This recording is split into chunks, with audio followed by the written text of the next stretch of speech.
when we practice martial arts, we usually have an objective or a reason why we are doing it. And it might be to develop your body, to develop yourself, but if we talk about martial arts, it's very often we are training to be able to defend ourselves, to learn how to fight. And as we are doing it, we might be developing kind of scenarios. As we learn different techniques, different attacks, we say, okay, if someone attacks me like this, what will I do? If someone attacks me like this, what will I do? And if he changes, how will I react?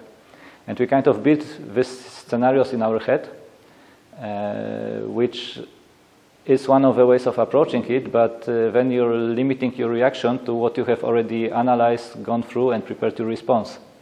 But what if someone attacks you in a way that you didn't consider yet, and then you are lost because you didn't prepare? So let's talk about this today, and we'll share with Durward some insights with you about this topic.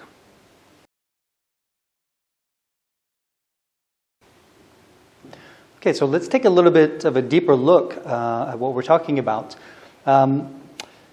In our training, as Marcin had already stated, sometimes we will practice something based on kind of an idea of what's going to happen.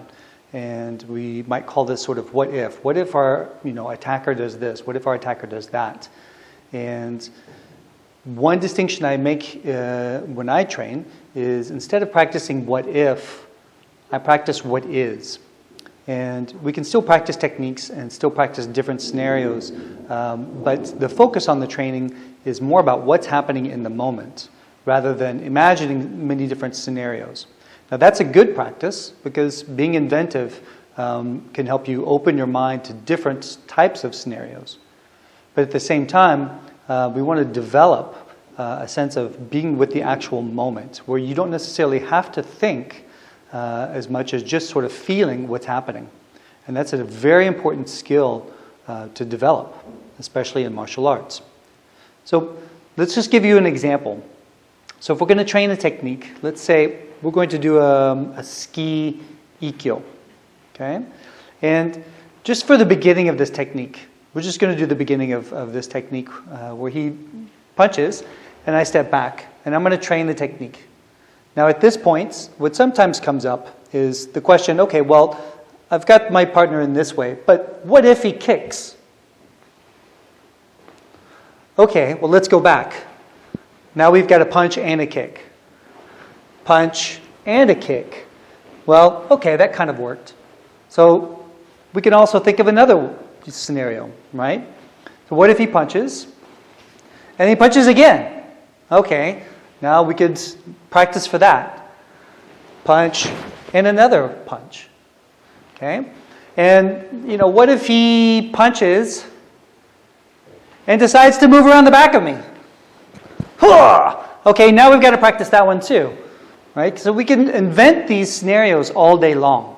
And this is a good way to think up different kinds of movements and things like that. But instead of being stuck on what could happen, let's actually practice what is happening.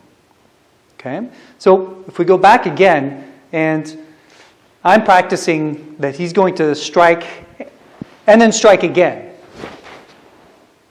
But when it comes time for the actual moment and something else happens, practice and then, oh, well, hold on, I wasn't ready for that. That's not what we were doing. What if? What if? So instead of practicing what if, when he strikes and something else comes up, then I want to be with it. Okay? I want to practice what is. Okay? So that I get used to being open to the moment with anything that could happen and everything that could happen. Now maybe I can't possibly think of everything, but I can at least be open to it. So in that sense, when we're practicing, if for whatever reason your partner even makes a mistake, right? So we're going to practice the same thing. And instead of punching right at me, he punches a little bit to the side. Okay, so I was able to be with it. This time he punched a little bit higher, so I needed to move out of the way. And this comes from practicing what is. So in the dojo, what I would suggest practicing is practicing what is instead of what if. Okay? Practicing what if obviously also has a lot of benefits to it.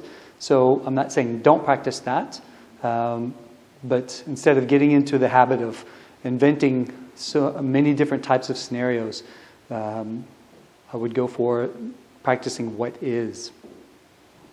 So if you like this video, please subscribe and hit the like button, and so that way we can continue providing you with more other interesting topics in Aikido. See you soon.